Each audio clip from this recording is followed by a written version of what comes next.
Bonjour à tous, c'est Philippe Maté et vous écoutez Entracte et Culture.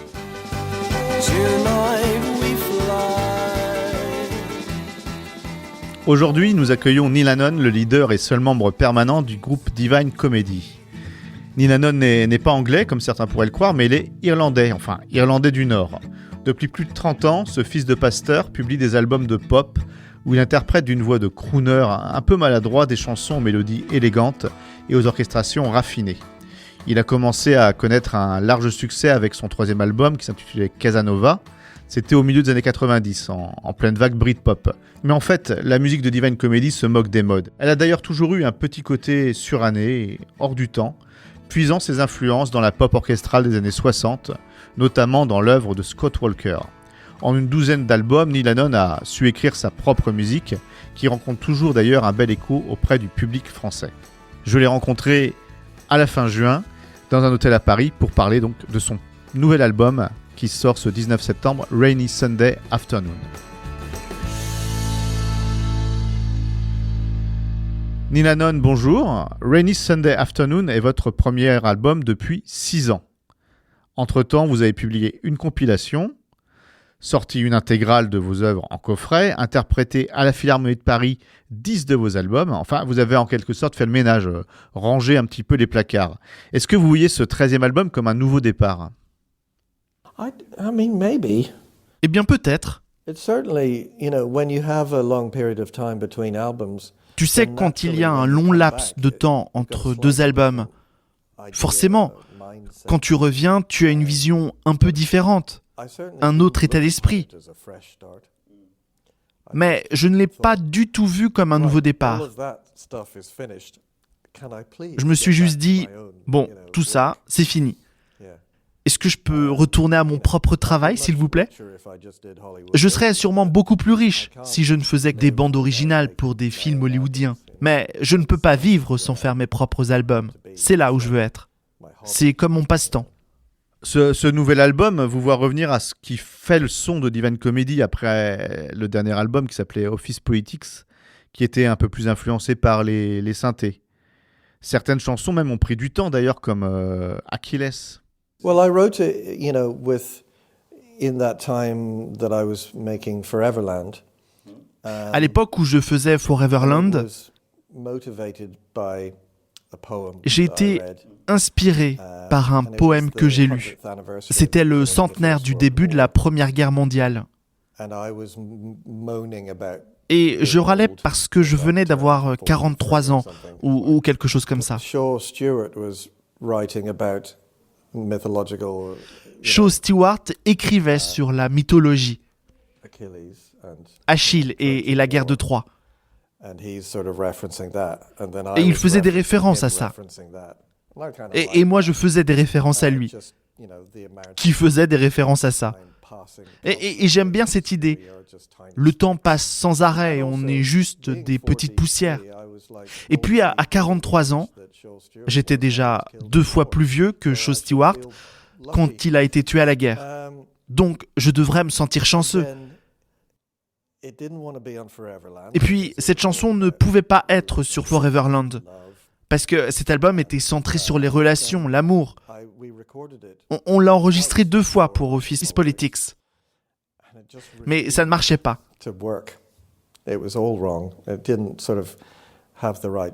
C'était pas le bon feeling.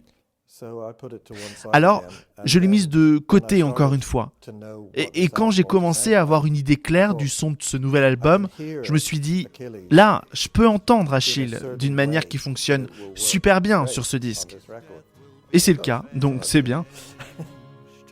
Was it so hard to die, Achilles, so very hard to die? Vous parlez donc dans votre disque de Rainy Sunday Afternoon, de dimanche après-midi pluvieux. Vous avez des souvenirs particuliers de dimanche après-midi ? I connect Sunday afternoons in my youth with Ça me rappelle les dimanches après-midi de ma jeunesse. Un mélange de vieux films en noir et blanc et d'essayer de ne pas penser aux devoirs que je n'avais pas faits, que je ne faisais jamais d'ailleurs. I'd be doing it at 10 o'clock at night. Je les faisais à 22h sous la couette. Waking yourself up at 6 o'clock in the morning to try Ou en me réveillant à 6h du mat pour essayer de les faire. Et je ne les faisais jamais. Je finissais par les faire dans le bus. Anyway, I'm so glad I'm not at school anymore. Bref, je suis tellement content de ne plus être à l'école. La chanson s'appelle Rainy Sunday Afternoon parce que c'était un dimanche après-midi et qu'il pleuvait quand je l'ai écrite.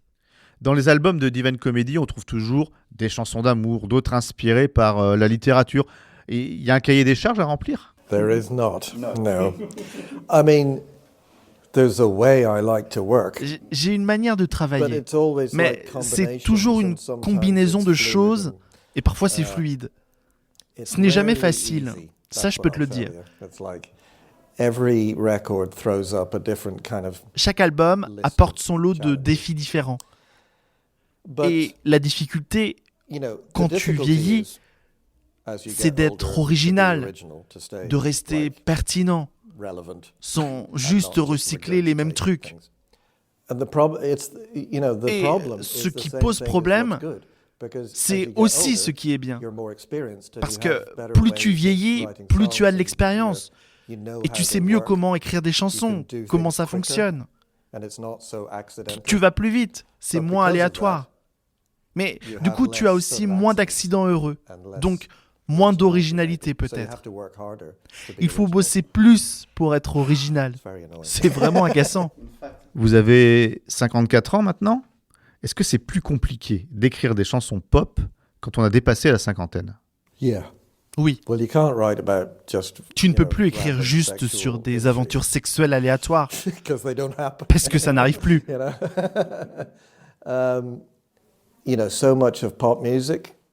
Une grosse partie de la pop, c'est l'exubérance de la jeunesse. Et tu n'en as plus du tout. Tu te mets à réfléchir à d'autres choses. J'espère que je ne vais pas me mettre à écrire que sur la mort maintenant. Et cette chanson sur Donald Trump, c'était prévu? C'est juste arrivé comme ça. Ce n'était pas prévu. J'avais noté Mar-a-Lago by the Sea dans mon carnet. Je ne sais pas pourquoi. Ça sonnait comme une station balnéaire victorienne anglaise. Et puis, j'ai retrouvé un petit enregistrement vocal, un mémo où je faisais...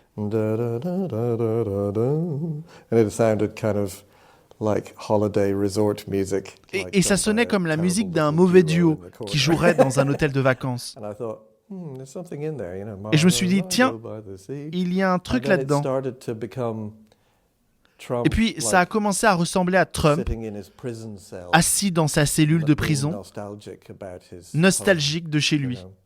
Il y a aussi une chanson sur l'album que j'aime beaucoup, elle s'appelle The Heart is a Lonely Hunter, et on y entend quelque chose de surprenant pour un titre de Divine Comedy, un solo de guitare. C'est pas souvent chez vous, hein, avec un son très très années 80. Le son que je cherchais, c'était un peu comme Boy of Summer de Don Henley. J'adore ce son. Je suis un enfant des années 80.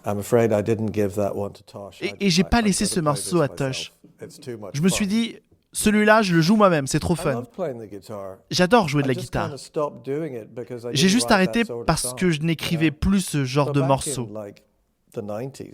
Mais dans les années 90, il y a des petits solos sur Everybody Knows.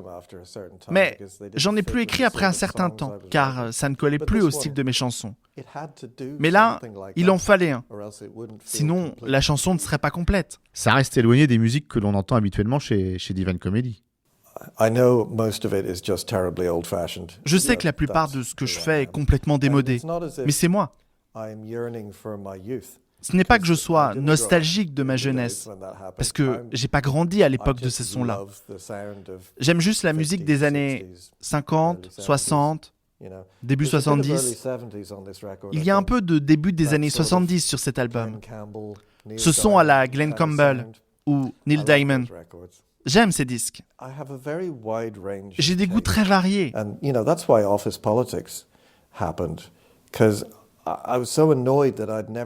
Et c'est pour ça que Office Politics a vu le jour. J'en avais marre de ne jamais pouvoir utiliser mes vieux synthés, alors que j'adore la pop aussi. On vous a connu sous différents costumes. Casanova sur votre 3e album, dans les années 90. On parlait de Foreverland, où vous aviez une chanson qui s'appelait Napoléon Complex. On vous y habillait en Napoléon dans le clip. J'en passe d'autres. Mais sur ce dernier album, vous évoquez plus directement votre vie personnelle.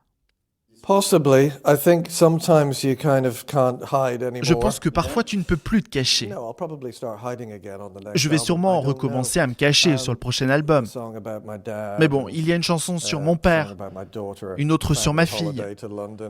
J'ai aussi parlé d'un voyage en famille à Londres et d'une petite dispute avec Cathy. Donc oui, c'est assez personnel. Et c'est une bonne chose. Je crois que Mar-a-Lago est la seule où je n'incarne pas ma propre vie. La plupart des chansons des années 90 parlaient d'avoir des relations sexuelles parce que j'en avais pas, et ensuite d'en avoir et de culpabiliser. Je ne sais pas pourquoi je fais certaines choses, mais elles me semblent toujours justes sur le moment. Je ne suis jamais... Enfin, parfois je me cachais, et c'est pas grave non plus. Je suppose que ça rend les choses plus intéressantes quand j'arrête de me cacher. C'est plus facile maintenant ? Je crois que je suis plus confiant dans mes opinions maintenant, et je suis meilleur pour ne pas me soucier de ce que les autres pensent. Mais quand vous vous êtes lancé, vous sembliez n'avoir peur de rien sur votre premier album, Liberation, sur Promenade, le deuxième. Votre musique elle est très orchestrale, c'est particulièrement ambitieux.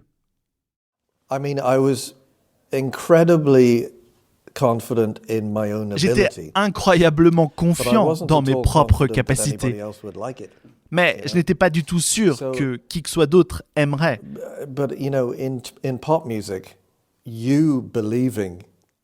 Tu sais, dans la pop, croire en toi, c'est déjà la moitié du chemin. Tu vois tout de suite quand quelqu'un ne croit pas vraiment en lui. Et dans ce cas, tu n'as pas envie d'écouter. Tu veux sentir que la personne est sûre d'elle et de ce qu'elle fait. Donc, il faut faire semblant, jusqu'à ce qu'on soit vraiment confiant. Vous avez choisi les mythiques studios d'Abbey Road, les studios qui sont célèbres avec les Beatles, pour enregistrer tout l'album. C'est la première fois que vous faites ça Vous avez déjà travaillé à Abbey Road, mais c'est la première fois que vous avez enregistré un album complet. C'est là que vous aviez d'ailleurs enregistré la bande originale du film Wonka, là, qui racontait la jeunesse du personnage de Charlie la chocolaterie, Willy Wonka. Quand tu es un peu au fond de la salle, tu regardes ces musiciens de session incroyables. Tom à la console, et tout sonne tellement bien, tellement riche en live, à l'ancienne. Je me suis dit, je dois faire un album comme ça avant de mourir, pendant que j'ai encore de l'argent. Parce que tu sais, l'argent va et vient. Et où avez-vous trouvé l'argent ? Wonka. Avec le film Wonka. Thank you, Timothy Chalamet. Merci, Timothée Chalamet. Mais bon, surtout merci à Paul King, le réalisateur. Mon plan a marché. Enfin, un de mes fans est devenu réalisateur. Et ils sont venus me chercher. C'était cool. Ça n'arrivera probablement plus jamais. Donc, profitez bien de cet album tant qu'il est là. Mais c'est si compliqué pour un groupe quand même installé comme The Divine Comedy de trouver assez d'argent pour enregistrer un nouvel album. J'ai travaillé sur une sorte de théorie de l'accumulation sur le long terme. Au bout d'un moment, si tu fais assez d'albums, tu gagnes toujours un peu d'argent issu de chacun. Tout le temps. Je pourrais probablement prendre ma retraite maintenant et vivre très heureux. Je ne serais pas riche, mais je m'en sortirais. C'est un peu comme un système de retraite. J'imagine que vous allez repartir en tournée avec ce disque. Est-ce que vous avez hâte de jouer ces nouvelles chansons sur scène ? Je suis terrifié à l'idée de partir en tournée. J'adore ça. J'adore jouer en live. Je l'ai toujours adoré et je l'aimerais toujours. Mais tout ce qu'il y a autour, c'est dur. C'est une sorte d'épreuve physique. Et c'est un truc de jeune. Et nous, dans le groupe, on est tous vieux. Et on passe notre temps à énumérer nos petits bobos les uns aux autres, à se plaindre. T'as dormi cette nuit? Non, moi non plus. J'étais aux toilettes toutes les 2 minutes.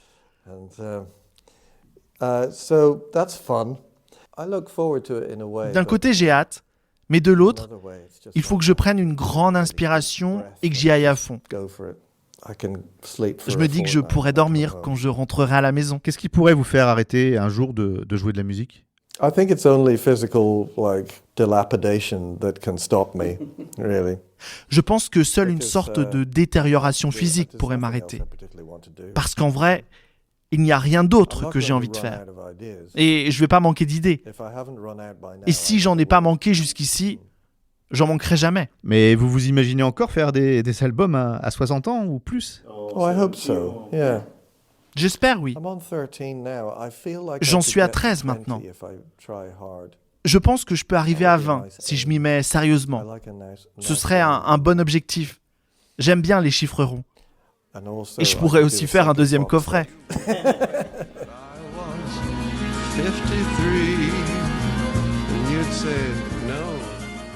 Merci Neil Hannon. Rainy Sunday Afternoon sort donc le 19 septembre et même si vous avez un peu peur de retourner en tournée, vous serez en concert. Alors on a un peu de temps pour prendre les places. Le Divine Comedy sera les 2 et 3 mars à Paris, ce sera salle Playel. Le 4 mars à Toulouse au Bikini. Le 11 mars à Bordeaux au Rocher de Palmer. Le 12 mars au Stéréolux à Nantes. Le 13 mars au même à Rennes. Et le 25 mars à l'Aéronef à Lille. Merci à toutes et tous de nous avoir suivis. C'était Entracte et Culture. À bientôt pour un nouveau numéro.